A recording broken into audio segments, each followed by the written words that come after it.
Kalian pernah gak sih misalnya lagi bengong, terus tiba-tiba kepikiran, kok bisa ya ada yang namanya komputer? Kok bisa ya ada yang namanya laptop? Terus itu tuh dulunya tuh gimana? Sini aku jelasin. Kenalin, nama aku Aida. Pertama-tama aku akan ngejelasin apa itu komputer. Sederhananya gini, komputer adalah sekumpulan alat elektronik yang saling bekerja sama untuk menerima data, mengolah data, dan menampilkan data untuk pengguna. Gitu. Sekarang udah tahu kan apa itu komputer? Nah, kita lanjut ke sejarahnya. Sejarah komputer dimulai dari abad ke-19 dengan upaya bapak ini merancang mesin analitikal dan berkembang pesat hingga era digital saat ini. Jadi gitu. Nah, itu awal mulanya komputer. Nah, sekarang ke sejarah perkembangan komputer. Sejarah perkembangan komputer itu dibagi menjadi 5 generasi yang berbeda, guys. Generasi yang pertama, kalian pasti gak nyangka kalau komputer itu dirancang untuk mendesain pesawat dan peluru kendali. Wow. Komputer generasi pertama ini digagas oleh bapak ini. Beliau adalah seorang insinyur asal Jerman. Nah, fun fact-nya, komputer generasi pertama ini tuh sangat amat besar dan mahal. Contohnya aja ENIAC. ENIAC tuh komputer pertama di dunia. Nah, dia tuh memiliki bobot 30 ton, terus panjangnya 30 meter, tingginya 2,4 meter. Itu tuh bisa mengisi seluruh ruangan gitu loh. Jadi satu ruangan diisi sama komputer doang gitu. Nah, itu tuh dibilangnya satu komputer. Sangat amat besar ya, sangat amat besar banget ya. Pantesan aja mahal. Nah, komputer ini tuh menggunakan tabung hampa udara untuk sirkuit dan drum magnetik untuk memori. Nah, si komputer generasi pertama ini masih ngegunain machine language. Machine language itu bahasa pemrograman yang levelnya rendah. Jadi itu tuh bisa ngerjain satu perhitungan setiap waktu. Jadi kalau mau nyetel perhitungan yang baru itu memerlukan waktu yang lama, bisa berhari-hari sampai berminggu-minggu gitu.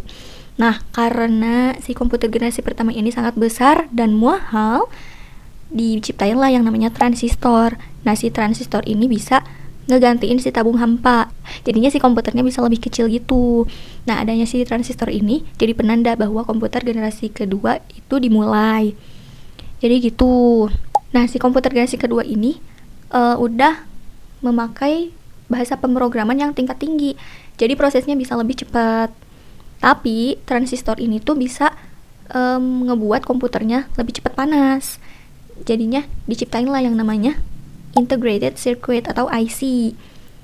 Nah, adanya si IC ini jadi penanda bahwa komputer generasi ketiga dimulai. Nah, si IC ini bisa menampung banyaknya komponen menjadi satu. Karena adanya si IC ini, jadinya komputernya kan jadi lebih kecil, terus lebih murah, lebih hemat energi, terus prosesnya juga bisa lebih cepat. Jadinya komputer generasi ketiga ini tuh memungkinkan untuk dipasarkan ke khalayak umum. Gitu. Seiring berjalannya waktu, muncullah inovasi baru yang bernama mikroprosesor.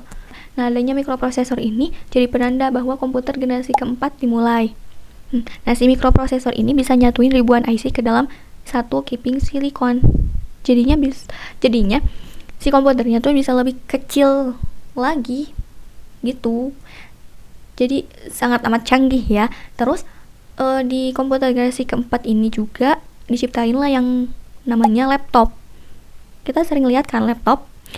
Jadi perbedaan yang sangat jauh ya antara komputer generasi pertama yang sangat amat besar dan mahal ke komputer generasi keempat yang hanya yang bisa digenggam sama tangan aja gitu. Nah, sekarang komputer generasi kelima. Bedanya komputer generasi keempat dan komputer generasi kelima ini tuh karena adanya LSI atau Large Scale Integration. Nah, si LSI ini merupakan pemadatan, jadinya lebih efektif gitu, maksudnya kayak lebih canggih, iya kan lebih canggih. Terus lebih efisien juga gak sih? Iya. Oke, lama ya. Nah, komputer generasi kelima ini juga ditandai dengan munculnya semikonduktor. Terus tujuan dari komputer generasi kelima ini adalah mengembangkan komputer yang dapat merespons suara bahasa dan dapat belajar secara sadar. Gitu. Nah, dari penjelasan ini kita jadi tahu bahwa perkembangan teknologi itu sangat amat cepat ya. Karena kita hidup di era perkembangan teknologi, jadi mau gak mau kita juga harus memanfaatkan teknologi dengan sebaik-baiknya. Setiap hal itu ada dampak negatif dan dampak positifnya, jadi kita harus mengambil dampak positifnya. Oke, jadi sekian dari saya. Wassalamualaikum warahmatullahi. Tadi gak salam ya. Yaudah, bye. Wassalamualaikum warahmatullahi wabarakatuh.